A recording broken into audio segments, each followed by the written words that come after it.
Glória a Deus. Então, querido, como estamos numa noite de Natal, né, nós vamos meditar um pouco hoje sobre o nascimento de Jesus. Por quê? O nascimento de Jesus é o verdadeiro sentido do Natal. Entenda? Se você observar, o Natal ele foge muito da sua essência. Qual é a essência do Natal? O nascimento de Jesus.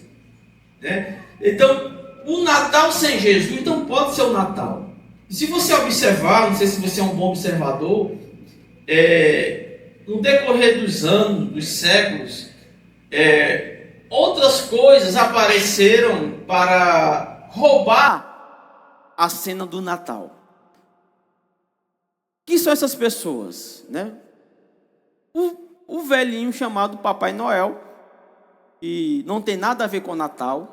Então, o Natal não tem nada a ver com o Papai Noel. Nós, o povo de Deus, os evangélicos, nós não ensinamos aos nossos filhos, não deve ser ensinado nada relacionado ao Papai Noel. O nosso Natal não pode ter nada relacionado a ele, porque o Natal não tem nada a ver com um velhinho barbudo, um velhinho gorducho, um velhinho que anda voando, aí entregando presente às pessoas. Isso não é Natal, amém? Se você é cristão e ensina isso ao seu filho, você está tirando o verdadeiro propósito do Natal.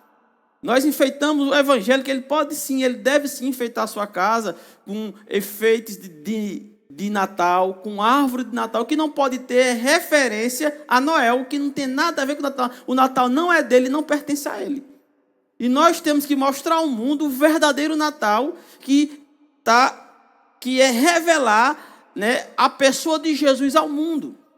Então, o Natal trata-se do nascimento de Jesus, né? E o mundo cristão ele celebra essa data todo dia 25 de dezembro. Nós sabemos que não existe comprovadamente que realmente Jesus nasceu no dia 25 de dezembro, mas pouco importa a verdadeira data. O que importa é que o nascimento de Jesus ele merece sim ser celebrado. Você crê que Jesus merece ser celebrado? O dia do nascimento dele merece ser celebrado? Então, se não existe uma data exata, pronto, é dia 25 de dezembro, acabou a história. Amém? Aí tem pessoas que ficam criticando, a igreja da idolatria ali, um monte de pisca-pisca. Se você não gosta de luz, é porque você gosta de treva. Concorda comigo? Pisca-pisca reflete o quê? Luz. Jesus é o quê? Luz. Então, se não gosta de pisca-pisca, deixa sua casa nas trevas, que escuridão é treva. Então, as pessoas se preocupam com besteiras que não tem nada a ver. Agora, algo que nós levamos a sério é o ladrão do Natal.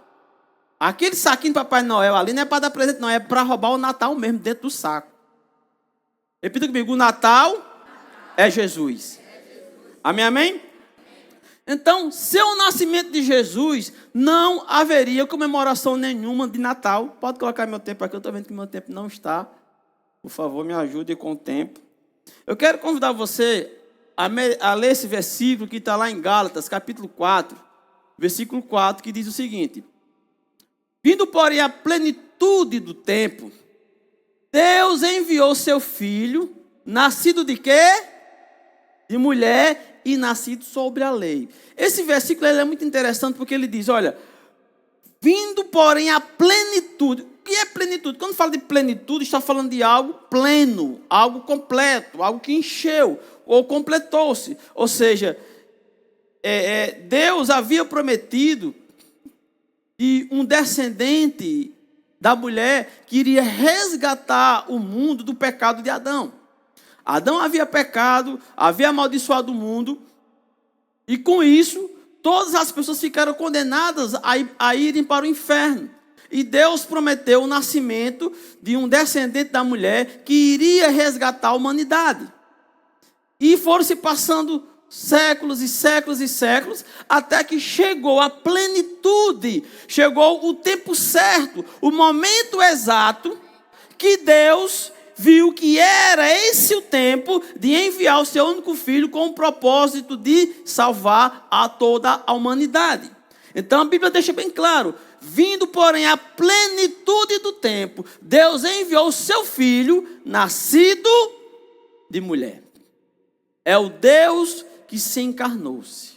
O Deus que se tornou homem para poder reconquistar diante de Deus, trazer de volta ao homem o que o homem havia perdido. Um homem perdeu o reino dos céus na terra e um outro homem iria trazer de volta. E Jesus nasceu justamente de nascimento por meio da mulher, para ele vir ao mundo como homem e resgatar aquilo que o homem havia perdido.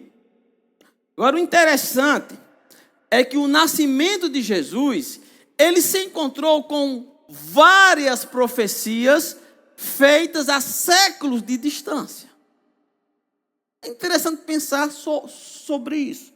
É muito fácil alguém sair dizendo que é um profeta depois que as coisas aconteceram. O nascimento de Jesus, já havia várias profecias que estavam escritas sobre o nascimento dele, muito antes dele nascer. Séculos antes dele nascer. Então é importante a gente atentar para as profecias bíblicas. E eu preciso que, se tratando de profecias bíblicas, você saiba de algo bem interessante. Como, por exemplo, as profecias bíblicas, elas são documentos históricos. Quando falamos de profecias do nascimento de Jesus, não estamos tratando aqui de histórias inventadas, sabe? História da carochinha, sei lá como é que se diz, algum tipo de utopia, alguma invenção, não. Antes de Jesus nascer, entenda, já existia documentos.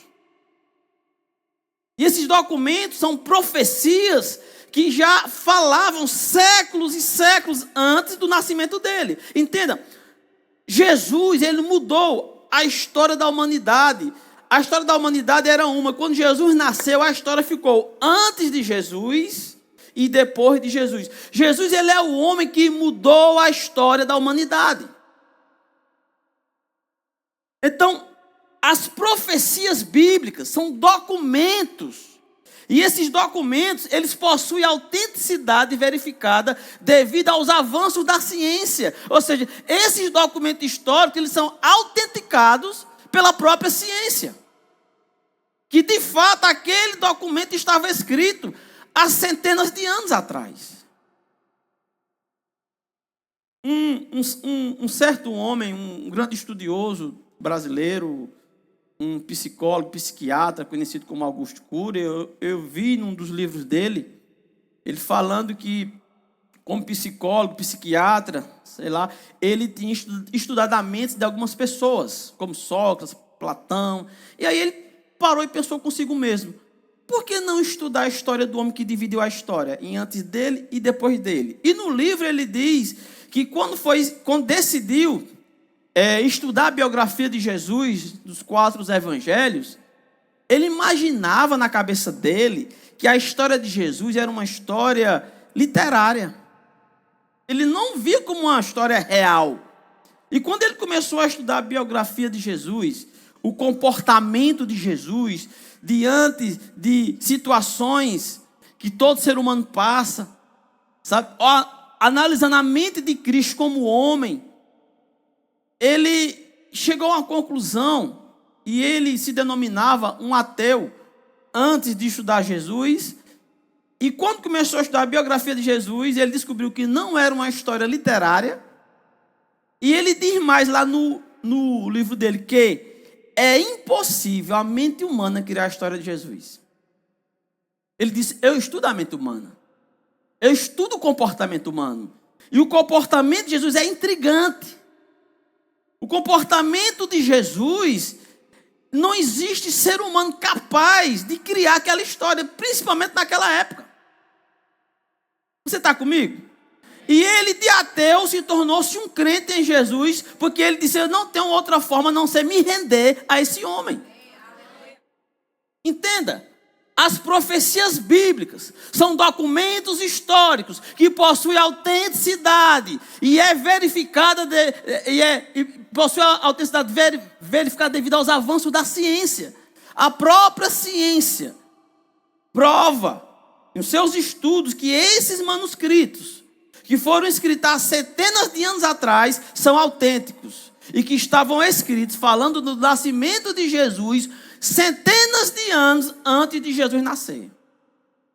Então, o Natal não é uma história inventada. História inventada é o Papai Noel, que dizem que nasceu em São Nicolau, que não tinha a intenção de roubar a cena do Natal, coisa alguma. Ele apenas aproveitou a época para entregar presentes às pessoas, não sei, aos mais necessitados, não sei. Daí o comércio, não sei se foi o comércio, provavelmente com o dedo do diabo, para roubar. O diabo sempre quer roubar a glória para si. Mas a glória do Natal não é para Papai Noel, é para Jesus. Não sei você, mas eu observo os filmes que são lançados durante esse período de Natal, e pouquíssimos filmes trazem a ênfase do Natal para Jesus. São romances, tudo girando em torno de Papai Noel. Mas Jesus, que é bom, não existe nada que aponte o Natal nesse filme, que aponte Jesus como a principal figura do Natal. Repita comigo: Jesus é a principal figura do Natal. Sem Jesus não tem Natal, amém? Glória a Deus. Então, as profecias são os documentos históricos, né? Agora, preste atenção numa coisa. Existem, né, há mais de 300 profecias relacionadas a Jesus no Antigo Testamento. Sabe? Mais de 300 profecias que estavam escritas há centenas de anos antes de Jesus nascer. E eu quero aqui expor a vocês algumas dessas profecias, as principais, não todas, não tem como eu mostrar aqui 300 profecias, né? O tempo não permite. Mas vamos observar aqui algumas profecias. Só que antes disso, essas profecias, se você analisar, esses profetas, eles previram o quê? Antes de Jesus vir, antes de Jesus nascer, o que foi que esses profetas previram? Alguns exemplos. Eles previram onde Jesus nasceria, eles previram de qual família Jesus viria, como Jesus iria morrer e como Jesus iria ressuscitar. Tudo isso já estava escrito pelos profetas, nesses documentos autênticos, provados pela própria ciência, que já existiam esses documentos.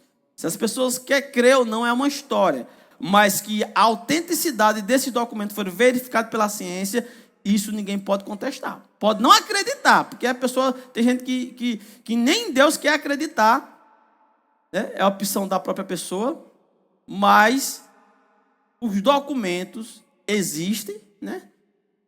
E foram autenticados pela própria ciência. Agora, eu quero apresentar aqui a você o livro de Gênesis, que é o primeiro livro da Bíblia.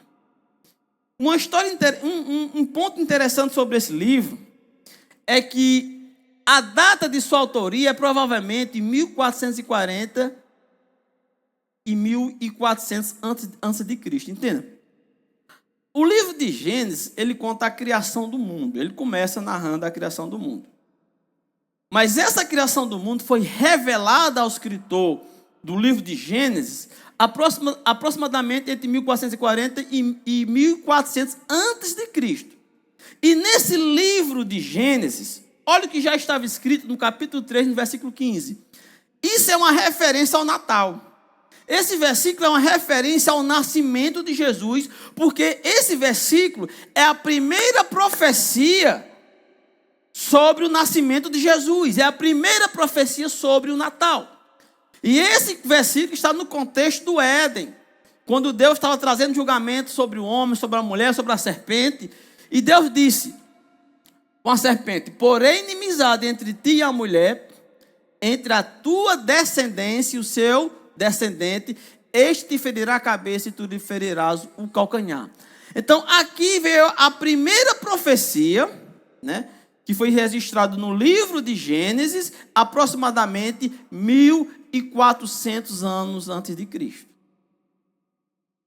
Provavelmente escrito por Moisés, esse livro de Gênesis. E aqui surgiu a profecia de quê? Do descendente da mulher. O primeiro versículo, primeira profecia que apontava para o Natal, o nascido da mulher. E para resumir a história, o tempo foi passando e no próprio livro de Gênesis revela para nós uma aliança conhecida como a aliança abraâmica. Eu quero que você abra sua Bíblia lá em Gênesis capítulo 17, para você ver como estava escrito nessa aliança. Gênesis capítulo 17, versículo 6, Deus faz uma aliança com Abraão. Eu quero ler aqui do versículo 5, que diz: Abrão já não será o teu nome, e sim Abraão, porque por pai de numerosas nações te constituí. Far-te-ei fecundo extraordinariamente, de ti farei nações, reis procederão de ti, estabelecerei a minha aliança entre mim e a tua descendência no decurso das gerações, aliança perpétua para ser o teu Deus e o Deus da tua descendência. Dar-te-ei a tua descendência a terra das tuas peregrinações por toda a terra de Canaã em possessão perpétua e serei o seu Deus. Essa terra de Canaã é o que hoje é chamado de Palestina, né? E Deus estabeleceu uma aliança com Abraão. E se você for observar esses versículos, o que fica em evidência aqui é Deus falando a Abraão, prometendo que de Abraão iria vir nações e reis iriam vir da descendência de Abraão, e um descendente dele seria o Salvador do mundo. Então, a aliança que Deus fez com Abraão tinha como objetivo o cumprimento da promessa de Gênesis 3,15, do descendente da mulher. E esse descendente poderia ser uma criança nascida em qualquer lugar do mundo. Quando Deus fez essa aliança com Abraão, não seria mais qualquer criança em qualquer lugar do mundo, seria uma criança específica. E nessa aliança Deus estava separando uma nação específica, que seria a nação que iria nascer o descendente da mulher. Essa aliança abraâmica tinha como propósito Deus falar ao mundo o seguinte: o mundo é grande, eu vou separar uma nação específica, e nessa nação o Messias vai vir justamente aqui. Então Deus separou Abraão para que de Abraão surgisse uma nação, que foi a nação de Israel, surgiu um povo chamado povo judeu, e que Jesus iria nascer nesse país, iria descender desse povo. Então a aliança abraâmica, Deus estava trabalhando para o nascimento de Jesus. Quando nós vamos em Gálatas capítulo 3, abra por favor sua Bíblia em Gálatas, livro de Gálatas, capítulo 3, versículo 16, diz o seguinte: olha como aqui é claro. Ora, as promessas foram feitas a Abraão e ao seu descendente. Preste atenção. Não diz aos descendentes, como se falando de muitos, porém como de um só, e ao teu descendente, que é Cristo. Ou seja, Deus estava trabalhando uma aliança com Abraão para que o mundo acompanhasse a profecia do descendente que foi prometido a Adão e Eva. Esse descendente agora seria um descendente de Abraão, e que de Abraão iria descender reis e nações. Aí mais adiante, dos descendentes de Abraão, surge um homem chamado Davi, e Deus faz uma aliança conhecida como a aliança davínica, e a promessa da descendência presente na aliança abraâmica é agora posta no centro da aliança davínica, ou davídica, como é chamada. Ou seja, esse Messias, esse descendente da mulher, descendente de Eva, descendente de Abraão, agora seria descendente de Davi, só porém Davi agora era um rei. E esse nascido de mulher seria descendente diretamente do rei Davi, da tribo de Judá. Deus estava trabalhando para que chegasse a plenitude do tempo, e seria o momento certo de Deus enviar o seu filho. E quando nós lemos o livro de Mateus, no capítulo 1, no versículo 1, preste atenção nisso. Livro da genealogia de Jesus Cristo. Filho de quem? Filho de Abraão. Está falando de quê? Da descendência. E o que foi que Deus prometeu lá em Gênesis 3,15? Da tua descendência virá aquele que vai quebrar. A tua descendência virá aquele que vai ferir a cabeça da serpente. Aquela profecia de Gênesis estava falando da vitória de Jesus sobre o diabo. E Deus estava trabalhando por meio de alianças para que chegasse o tempo certo de Jesus vir ao mundo.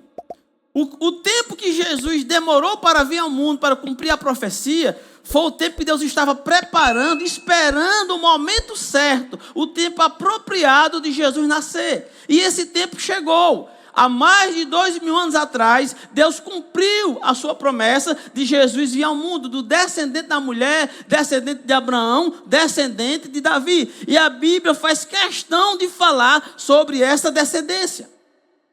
Você está aqui? Abra sua Bíblia lá no livro de Lucas. Lucas, capítulo 1. Aqui fala sobre a história do nascimento de Jesus. No capítulo 1 de Lucas, no versículo 30. Se você for ler essa história, está falando justamente aqui da história do Natal, de quando o anjo apareceu a Maria. Aí no versículo 30 diz: mas o anjo lhe disse: Maria, não temas, porque achaste graça diante de Deus, e eis que conceberás e dará à luz um filho, a quem chamarás pelo nome de Jesus. Este será grande e será chamado Filho do Altíssimo. Deus, o Senhor, lhe dará o quê? Deus lhe dará o quê? O trono de Davi, seu pai. Ele reinará para sempre sobre a casa de Jacó, e o seu reino não terá fim. Entende? Quando Adão e Eva estavam no Éden, eles representavam o reino dos céus na terra. O diabo, com artimanha, tomou esse reino. E Deus fez a promessa em Gênesis 3,15, que o descendente da mulher iria pisar a cabeça da serpente e iria trazer de volta o que o homem perdeu, que foi o governo da terra. E chega na plenitude do tempo, Deus enviou o seu único filho, nascido de mulher, para salvar toda a humanidade. Amém? É interessante o que o anjo fala aqui, ó. E ele reinará para sempre sobre a casa de Jacó, e o seu reino não terá fim. Jesus veio uma vez, ele nasceu e morreu, ressuscitou, voltou aos céus, mas ele voltará uma segunda vez, mas dessa vez ele vem para estabelecer o reino eterno de Deus sobre a terra. Eu não sei você, mas eu estarei fazendo parte desse reino. E nós só podemos fazer parte desse reino, sabe por quê? Porque ele nasceu. Se ele não tivesse nascido e cumprido o seu propósito, todos nós estávamos perdidos, sem nenhuma possibilidade de salvação, por causa do pecado de Adão, ter entregue a humanidade nas mãos do diabo. Agora eu quero chamar sua atenção para o livro do profeta Isaías. Esse livro, profetizou o nascimento do Messias há cerca de 600 anos antes do nascimento. Entenda, o livro de Isaías, ele já existia há 600 anos antes de Jesus nascer, já estava escrito. As pessoas tinham acesso a essas profecias. Entenda? 600 anos antes. E lá em Isaías, no capítulo 9, versículo 6, sabe o que é que fala lá? Isaías, capítulo 9. Você pode ler juntamente comigo? Isaías, capítulo 9, versículo 6. Alguém encontrou? Olha o que diz aqui, ó. Porque um menino nos nasceu, um filho se nos deu. É uma profecia sobre Jesus. O governo está sobre os seus ombros. O seu nome será maravilhoso, conselheiro, Deus forte, Pai da eternidade e príncipe da paz.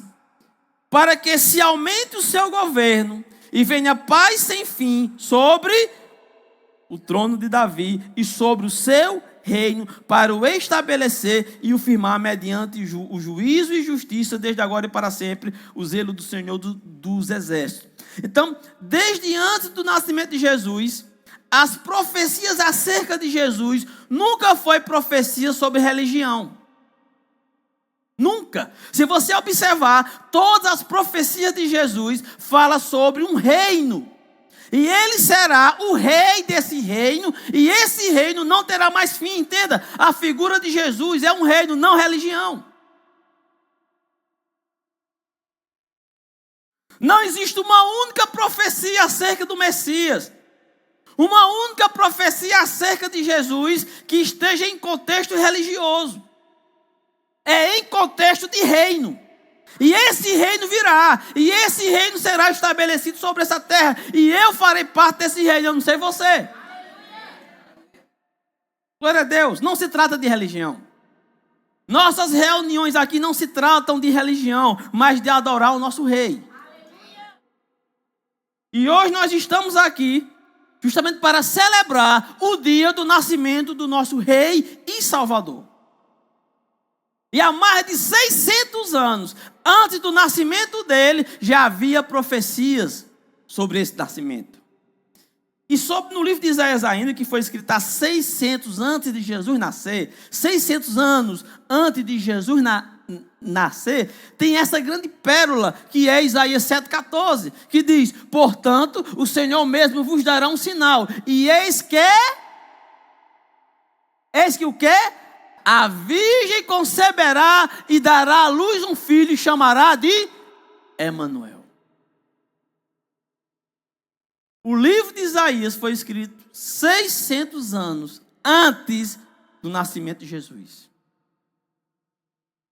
Esse livro já existia antes.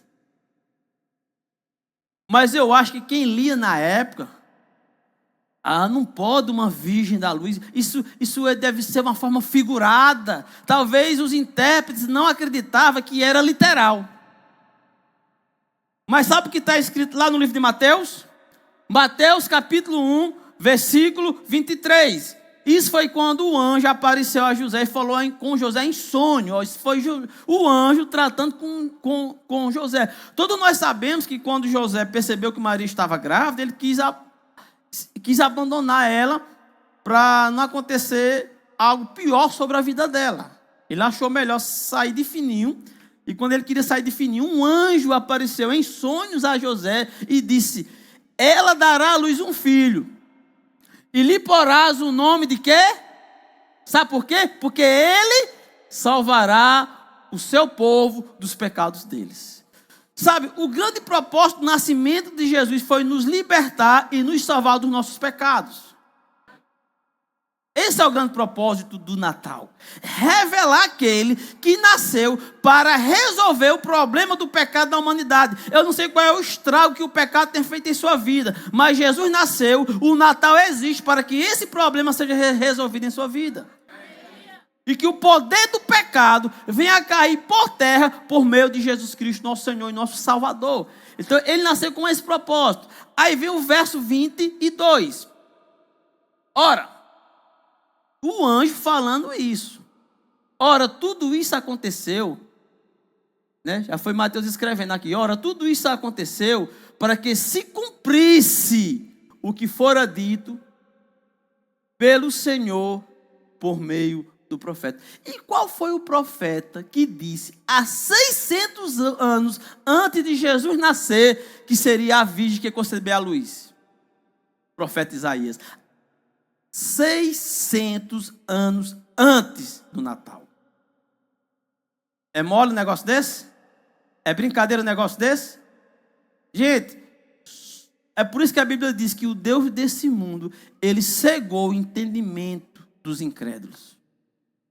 Porque há mais de 600 anos atrás já estava escrito sobre o nascimento de Jesus. O livro autêntico, o livro já existia e as pessoas se negam a crer no que está escrito. Aí vem o verso 23. Eis que a virgem conceberá e dará à luz um filho, ele será chamado pelo nome de, que quer dizer Deus conosco. Entende?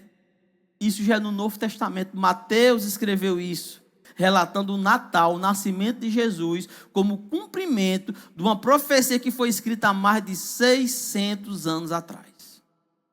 É por isso que a Bíblia é um livro que merece todo o nosso respeito e nossa crença, porque ele é um livro que antecipou muita coisa na história por meio de suas profecias. Sabe? E muitas dessas profecias se cumpriram, mas faltam muitas profecias se cumprirem.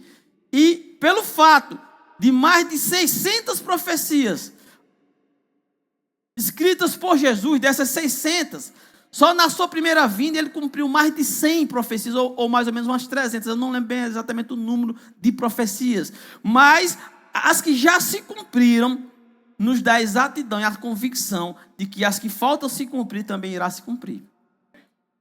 Foi profetizado que Jesus iria nascer, morrer e ressuscitar, e que ele voltaria aos céus. E também está escrito que ele foi, mas um dia ele voltará.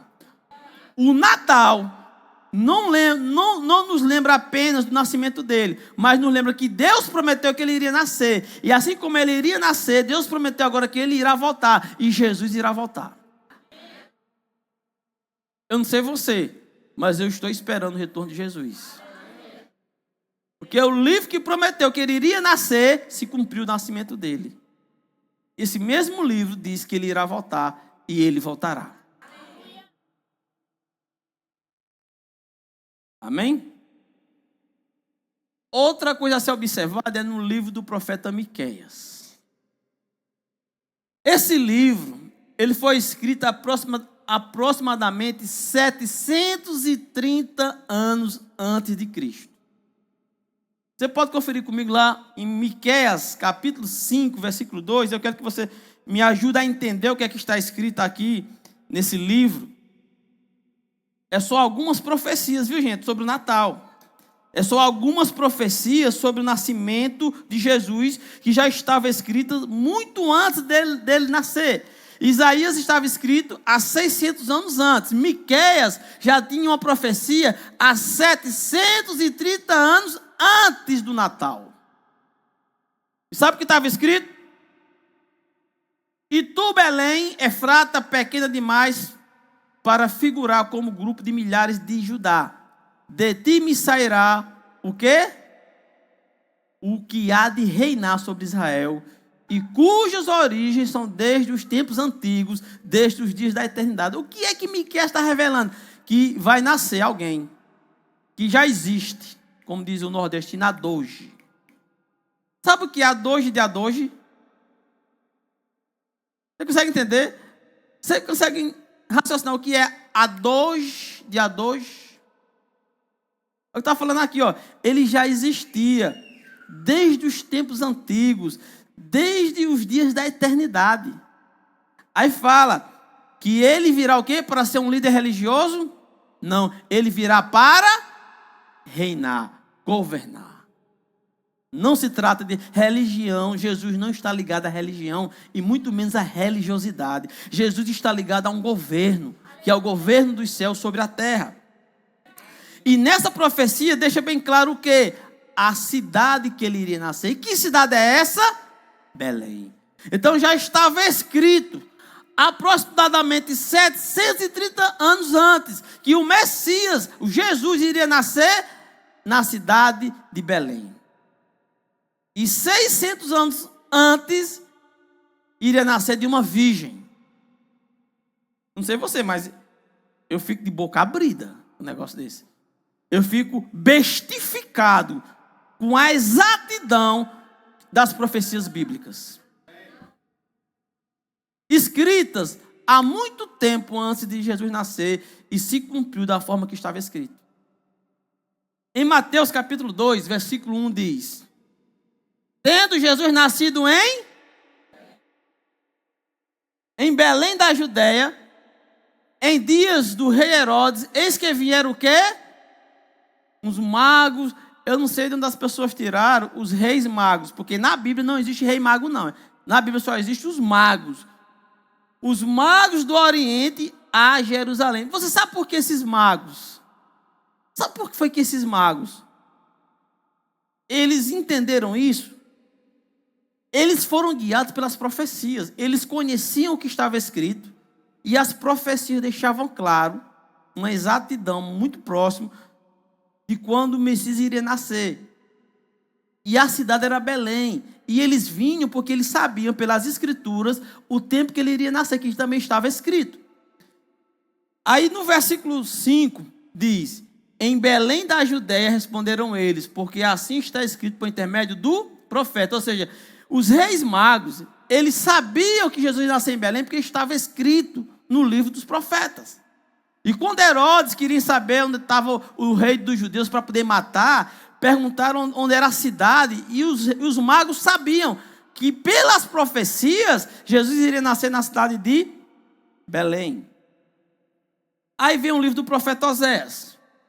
Não se sabe exatamente quando foi escrito o livro do profeta Oséias. Não conseguem saber, os estudiosos não conseguem entender o tempo que foi escrito esse livro. Porém, ele exerceu seu ministério entre 750 a 722 antes de Cristo. Então, alguns estudiosos acreditam que o livro de Oséias foi escrito justamente no período do seu ministério. Pode ser que sim, mas pode ser que não. Mas alguns querem crer que foi escrito justamente nesse período, 700 anos antes. E o que é que está escrito no livro do profeta Oséias? Quando Israel era menino, eu amei, e do Egito chamei o meu filho. Essa profecia era sobre a fuga de Jesus para fugir da matança de Herodes. Só para você saber, o próprio escritor de Mateus, ele faz referência a esse livro de Joel. Ele diz aqui, Mateus 2, 13 e 15.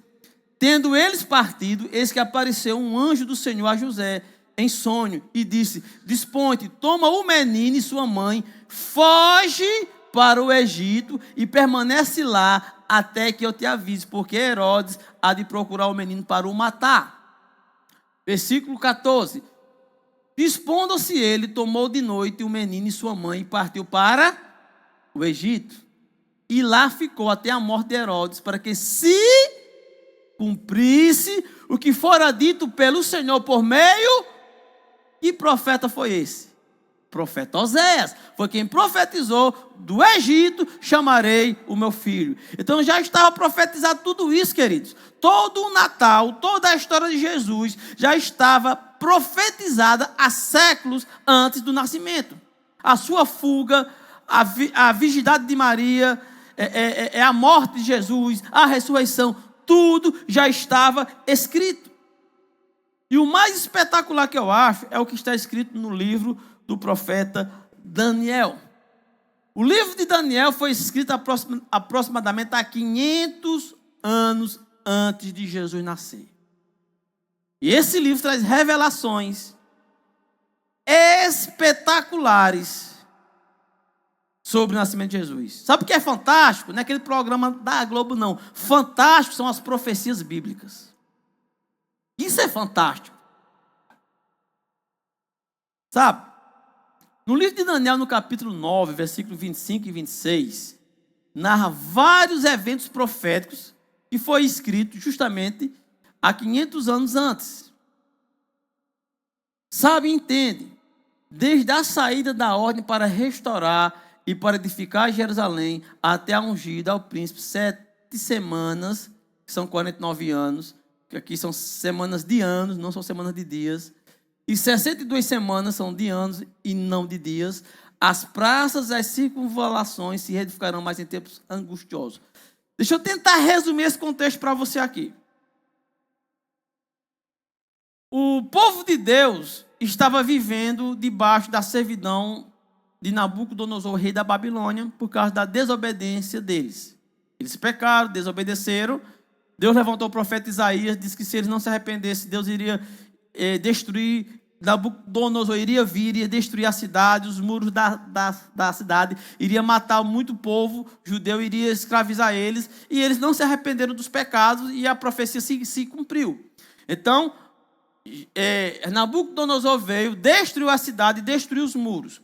E Daniel estava orando a Deus, procurando entender quando o povo dele iria voltar para a cidade e quando a cidade iria ser restaurada. Então um anjo apareceu para Daniel e disse, sabe, entende, desde a saída da ordem para restaurar e edificar Jerusalém até ungido. Entenda.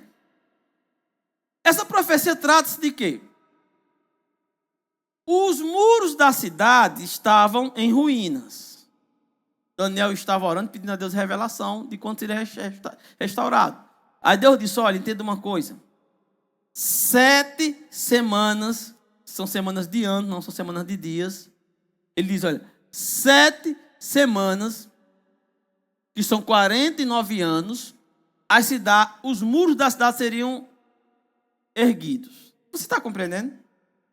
Qual era a situação dos muros da cidade quando Daniel recebeu a profecia? Estavam em ruínas. Você está compreendendo? Aí a profecia diz, sabe, entende? Quando sair a ordem para restaurar os muros, tu conta 49 anos e depois dos 49 anos, tu conta mais 434 anos e sabe para que está apontado isso?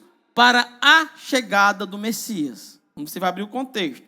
Ele diz, depois das 62 semanas, dos 434 anos, será morto o ungido e já não estará. E o povo de um príncipe que há de vir destruirá a cidade e o santuário, e seu fim será num dilúvio. Até o fim haverá guerra, desolações são determinadas. Entenda uma coisa. Essas profecias de Daniel aqui, a partir do versículo 25, ele fala do ungido, sabe, entende, desde a saída da ordem para restaurar, para edificar, até a ungido. Essas profecias estavam falando o seguinte, olha, os muros estão em ruínas. Vai sair uma ordem para restaurar. Quando essa ordem sair, em 49 anos, os muros serão erguidos. Depois de 434 anos, o ungido irá nascer, o que é o Messias.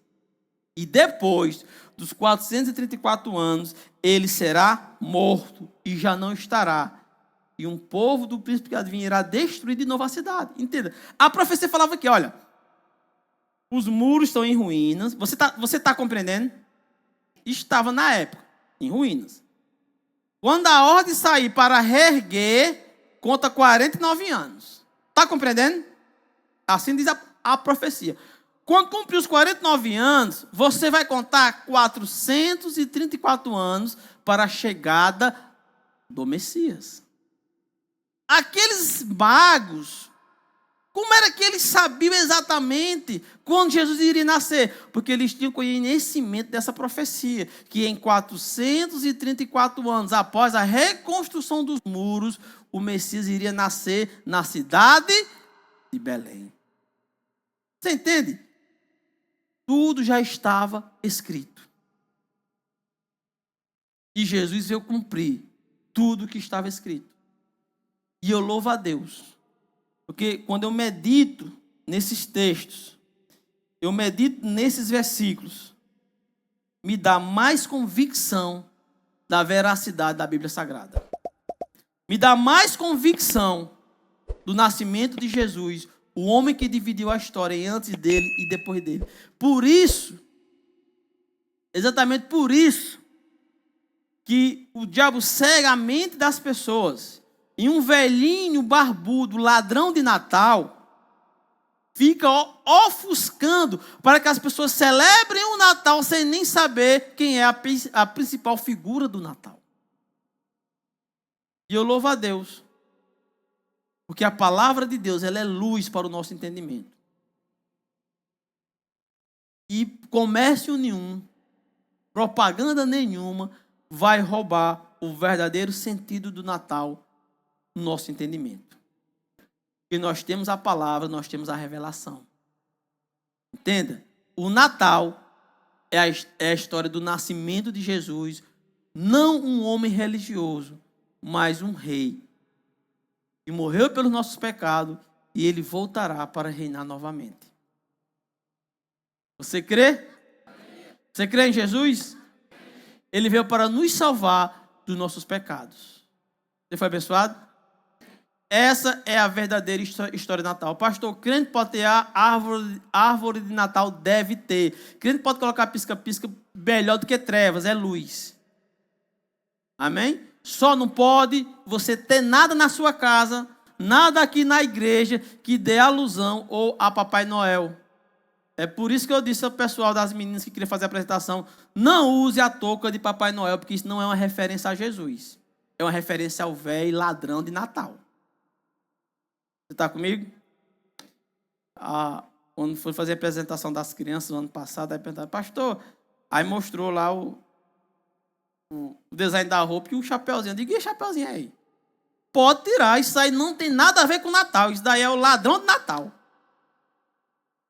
Amém? Se tem criança aqui, pastor, não destrua o Papai Noel na mente das crianças, não. Tem que destruir sim.